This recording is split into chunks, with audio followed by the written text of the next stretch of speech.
Magandang umaga sa inyo mga ka-YouTubero, and tayo ay magbabalik sa lungsod ng Maynila. So pagpasensyahan nyo na yung aking boses dahil hindi pa rin maganda yung aking pakiramdam Araw ng Friday ngayon, samahan nyo ako, puntahan natin yung ilang mga lumang mansyon sa kahabaan ng Vito Cruz na ngayon ay ang Pablo Ocampo Street.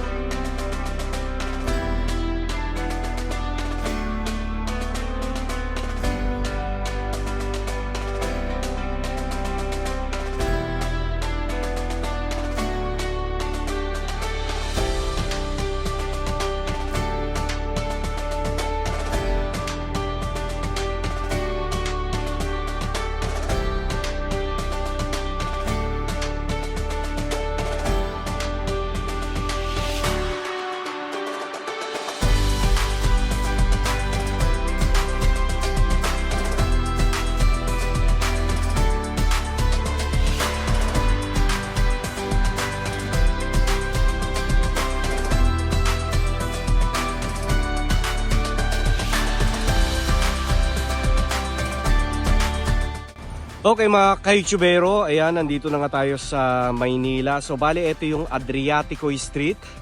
Ayan, na dating Dakota Avenue during the American era, Ayan. So yan yung dating Harrison Plaza. Ayan, so tuluyan na siyang nawala. So naggawan ko na yan ng vlog. So sa mga hindi pa nakakapanood, ilalagay ko na lang yung link sa description below. So dun sa dulo, yun naman yung Pablo Ocampo Street na dating Vito Cruz. Okay, so yan yung Century Park Hotel. Tapos dito naman Rizal Memorial Stadium. Ayan, tapos doon naman Rizal Memorial Sports Complex. Ayan, doon banda.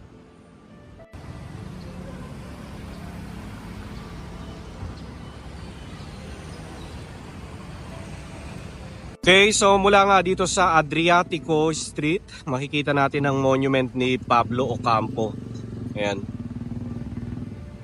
Tapos dito nga sa kahabaan ng Pablo Ocampo, during American era, marami talagang mga magagandang mansyon na nakatayo dito. Especially itong area na ito, Tapos yung mga mansyon dito, idinisenyo pa ng mga national artists natin for architecture,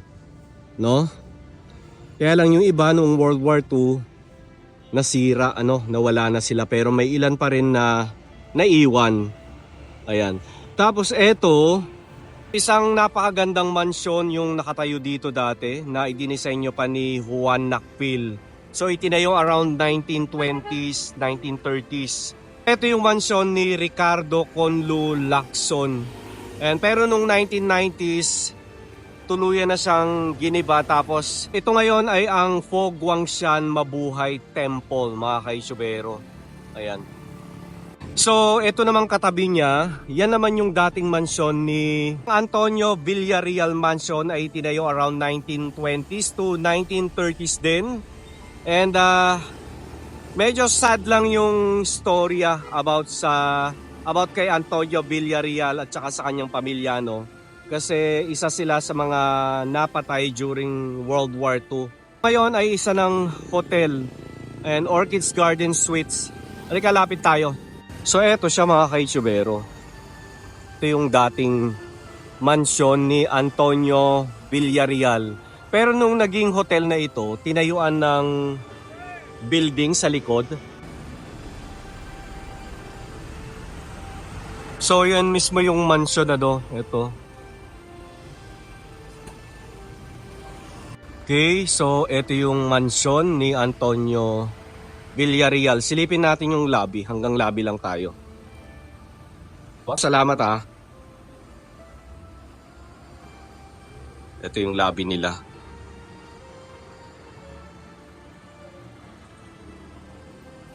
Ito siya. So yung mga nakikita ko kasi sa Google, malabo. At least ito, malinaw. Diba? Okay, ito yung matatawag nating adaptive reuse kasi niretain nila yung structure ng lumang mansyon, hindi nila giniba, tapos nirepurpose nila, ginawa nilang isang hotel. Diba? Boss, salamat ulit. Thank you. Makikita natin itong mansion naman ni Vicente Lim o General Vicente Lim. Si Brigadier General Vicente Lim ay itinuturing na isa sa mga fallen hero who served and gave the ultimate sacrifice during the Second World War, but executed in 1944 for being resistance leader. Alam nyo ba na makikita siya sa lumang 1,000 pesos? So ang mansyon na ito ay itinayo taong 1930s at ito ay dinisenyo ng National Artist for Architecture Juan Nakpil. Kaya lang hindi rin natin tanaw yung bahay kasi punong-puno ng puno Ayan. Okay, so nag-doorbell ako. Try tayong magtanong o try tayong magpaalam na kung pwede mag-picture dito sa bahay. Ba, automatic na nagbukas. Okay, so ulitin ko lang, Century Park Hotel. Tapos ito yung lumang Vito Cruz. So bali nandito tayo sa mansion ni General Vicente Lim. Ayan, so nagpaalam ako kung pwedeng magpicture lang sa loob ng bahay. So itatanong pa sa may-ari, dalawang caretaker na yung lumabas dito sa bahay mga kaisubero. So tinatanong ako kung para saan daw yung... Ganda naman kasi yung intention ko kaya minsan nawawala yung aking hiya. Kaya talagang kumakatok ako sa kanilang gate nagpapaalam tayo kung pwedeng i-feature yung kanilang bahay. So in-explain ko naman kung sino ako at kung ano yung purpose ko kung bakit gusto kong i-feature yung kanilang mansion. And ayan, itatanong pa ulit sa may-ari ng bahay. Wala yung may-ari, isa sa mga anak ni Vicente Lim, Ayan. So sabi ng caretaker, papaalam daw tayo kapag dumating yung kanilang amo. And then itatry daw niya kung pwede natin may feature yung kanilang bahay, Ayan. So isa sa mga anak ni Vicente Lim pa rin yung nakatira sa bahay na ito mga kaisubero. And talagang inaalagaan pa rin nila ang kanilang ancestral house. Ayan. Okay. So dito naman mga kaisubero, ito naman yung Federico Montenola Mansion na itinayo naman 1936. Tapos ang nagdisenyo ng bahay na ito ay ang pamangkin ni Juan Arellano na si Arturo Arellano. Ayun siya, hindi nga lang masyadong tanaw dito. Dito tayo. Ayun So tanaw siya mula rito sa Philippine National Bank. Ayun, kita nyo ba yun?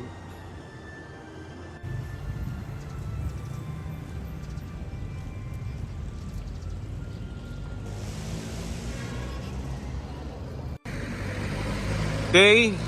So, ancestral mansion o ancestral house ni Federico Montenola na itinayo 1936 at ito ay pag-aari pa rin ng kanilang pamilya. Ayan. Pag-aari pa rin ng descendant ng Montenola. Hindi natin tanaw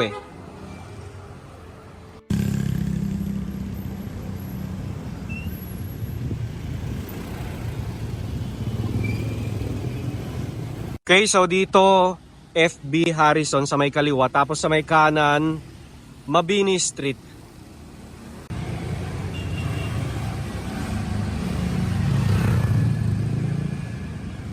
So ngayon naman mga kaisubero, puntahan natin yung kung saan dati nakatayo ang mansyon ni Carlos Palanca Sr. I'm sure naman familiar kayo kay Carlos Palanca Sr. Pero dun sa mga hindi pa familiar, so si Carlos Palanca ay ang nag-establish ng La Tondena.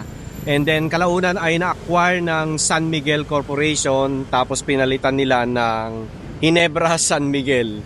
So ngayon puntahan natin yung dating niyang mansion sa Taft Avenue. Pero ngayon ito ay tuluyan ng giniba. Pero gusto ko lang makita kung saan ito dati nakatayo. Yan.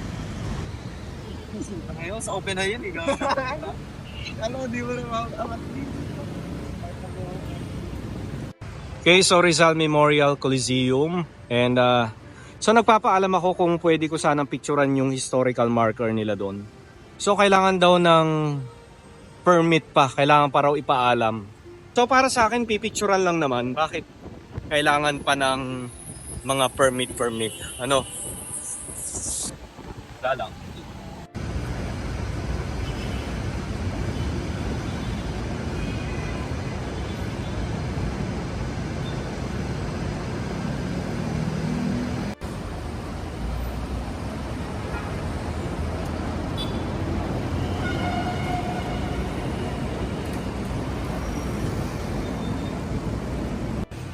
May tawid tayo. Pag-get na lang tayo.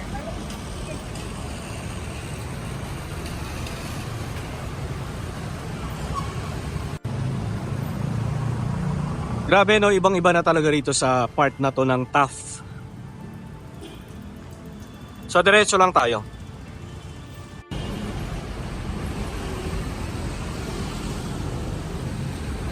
So ulitin ko lang wala na yung mansion, tuluyan na siyang giniba. Noong hindi ako nagkakamali mga year 2000. Pero nung giniba yung mansion, wala pa namang itinata yung structure after gibain yung mansion So eto siya.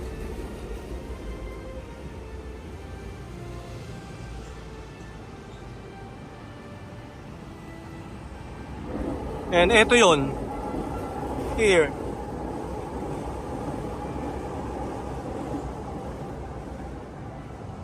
And no trespassing daw.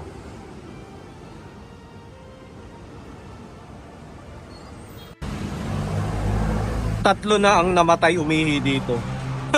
Grabe naman yun. Okay, so wala na tayong makikita. So wala na.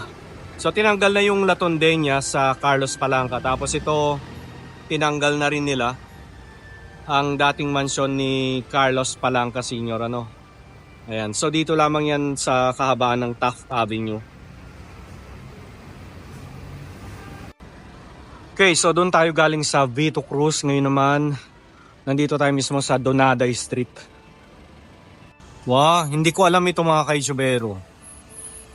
Comment nga kayo, anong mansion ito? Ang bahay itinayo around 1930s kung di ako nagkakamali. Tapos marami nang pinalitan na pinalitan sa bahay, hindi na yan yung original. I mean yung structure ng bahay ay original pero marami nang iniba, like yung windows. Ayan. 'Di ba? So ulitin ko lang, nandito nga tayo sa Donaday Street. Okay, Arellano University School of Law. Tapos ulitin ko lang mga kaijubero, sino sa inyong nakakaalam sa bahay na yan? Ayan. Comment nga kayo mga kaijubero. Okay, Fresno. Diretso tayo.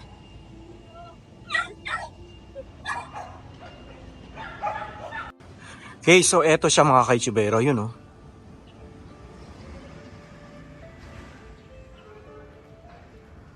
Okay, dating mansyon ni Claro M. Recto. Pero kalaunan ito ay naibenta na sa iba. So hindi na sila yung may-ari niyan. So bakit ko ba nasabing ito yung bahay ni Claro M. Recto? Kasi before may historical marker sa harapan ng gate. Pero tingnan natin kung nandyan pa yung historical marker niya, Yan.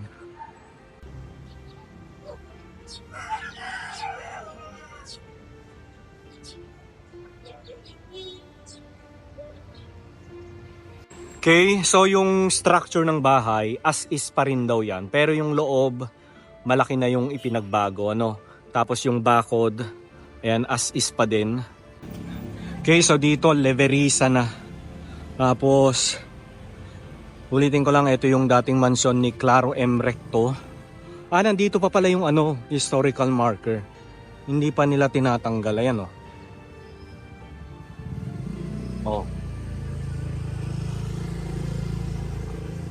So Claro Mayo Recto 1890-1960. So tumira siya dito sa bahay na ito. Makabayan, estadista, jurista, parlamentaryo at manunulat, kung saan niya ginugol ang pinakamakahulugang bahagi ng kanyang buhay na naging huwaran ng kadakilaan, karangalan at pagpipitagan sa sariling kakayahan ng sambayan ng Pilipino.